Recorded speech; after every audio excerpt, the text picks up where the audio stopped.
Hello, everyone, and welcome. Today, Dr. Laurell and myself are going to be talking about depression, depression in the gut. And thank you for your questions out there on the gut or on how to relieve depression. So today we're going to involved with a brief discussion on maybe some things that you can do to help with feeling low mood or just not feeling the way you used to, maybe a little bit of what I like to call it depression fatigue. So, Laurel, you want to start our conversation with the questions that we got in? Sure, yes. Many people are realizing more how their gut health is tied in with their mood, and it can be really profound. Of course, like all health concerns, there's multiple layers, can be multiple causes and underlying factors. We're only talking about this one day. We are going to address the others.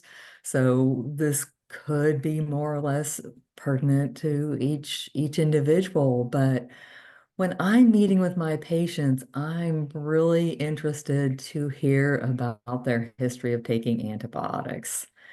And that's because, well, both I know that so many of us say we had lots of ear infections as a child or lots of strep throat and we were given antibiotics and maybe at that time people didn't know the importance of taking probiotics also, trying to keep the diversity in our gut bacteria, because what the studies are showing is that even 5 or 10 years after we take antibiotics, we can have increased risk to have mood issues like depression. And, so if that antibiotic is throwing our gut off and it's kind of the impact of it is persisting and our the diversity of the bacteria in our gut just isn't recovering like it should be without some type of intervention. So this is a really important issue.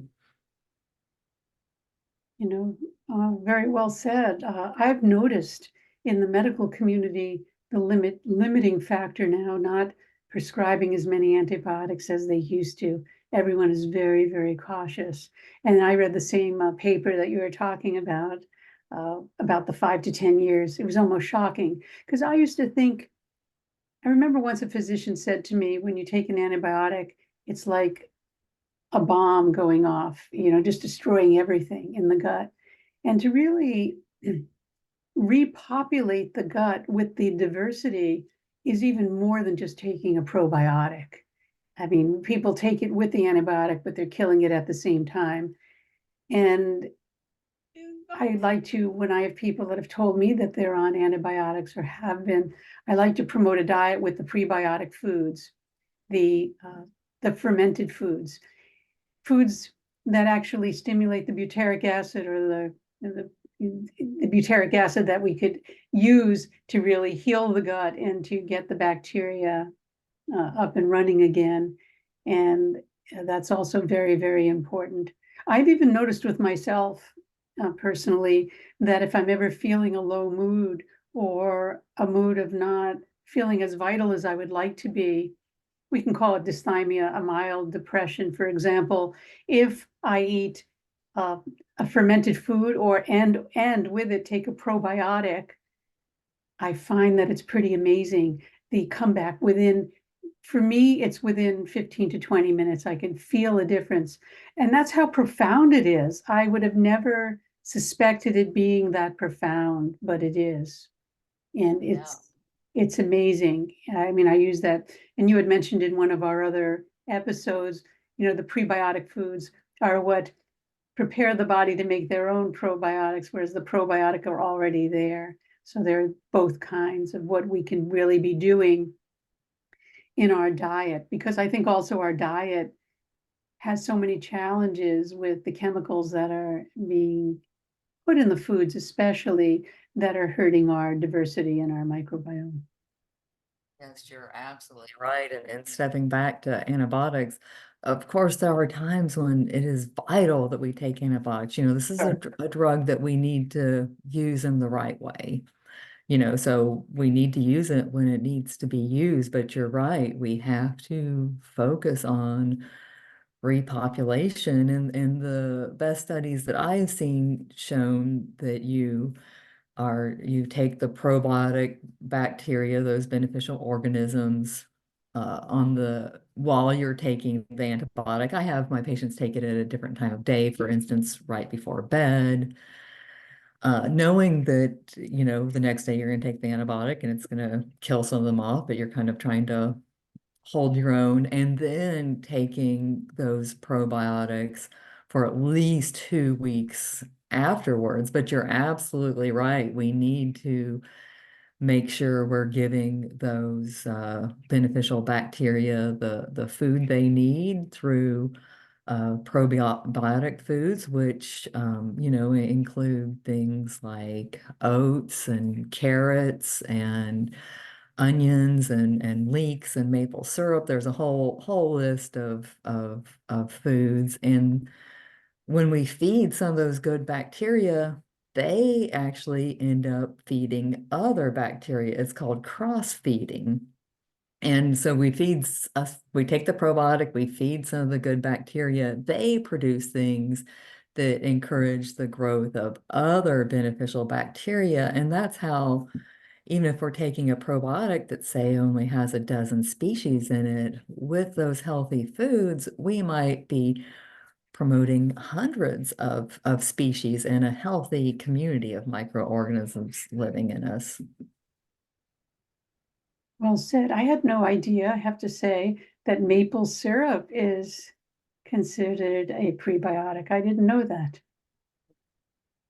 Well, I love maple syrup. For those of you out there that love maple syrup, might be a new opening to something that we can explore and use within our diet. I use it, but I never realized that it was a prebiotic. So that's very, very interesting. And more than we also, so I'll just move a little bit away from the antibiotic for a moment. We also have to think about the soil in which our foods are grown. So if you have your own garden, which I personally am a gardener, we want to make sure that the soil doesn't have pesticide use or things that will kill off, because that microbiome is also in the soil.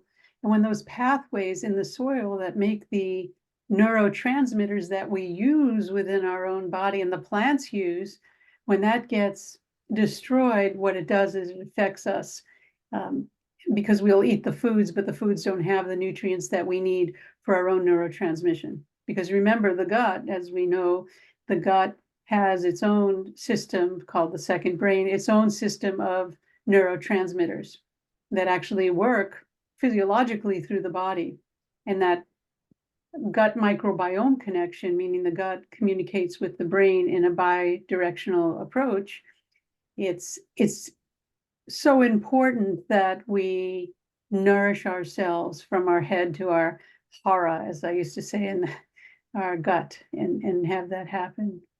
And Yeah, you're absolutely right. And the because it's not just, oh, here comes my cat friend. It's not just the microbiome through which our gut is affecting our brain and our mood.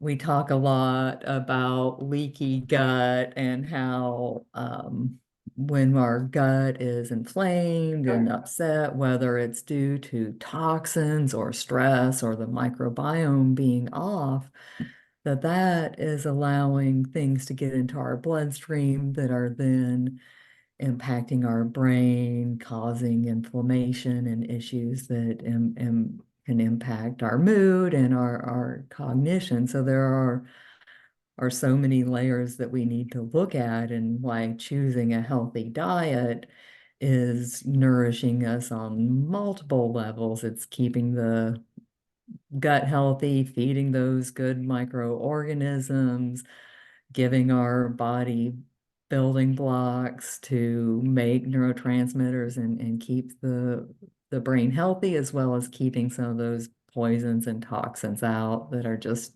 disturbing everything. So we can focus on this healthy diet that's full of high fiber foods and these prebiotic foods and just whole foods in general, and nourish ourselves on so many levels. Well, that's well said. I think we can tie that up because we do have another question that did come in, but I think we can do that in our next episode on stress, because stress does affect the way we think. Everyone talks about nourishing the body, but we really need to talk about what are we doing to nourish our mind, because the mind and our thoughts do indeed affect our microbiome, which in turn could either proliferate good bacteria or create that inflammation that you spoke about and really do some harm to us. So we'll talk about that on the next episode. Thanks for joining us, and we'll see you next time.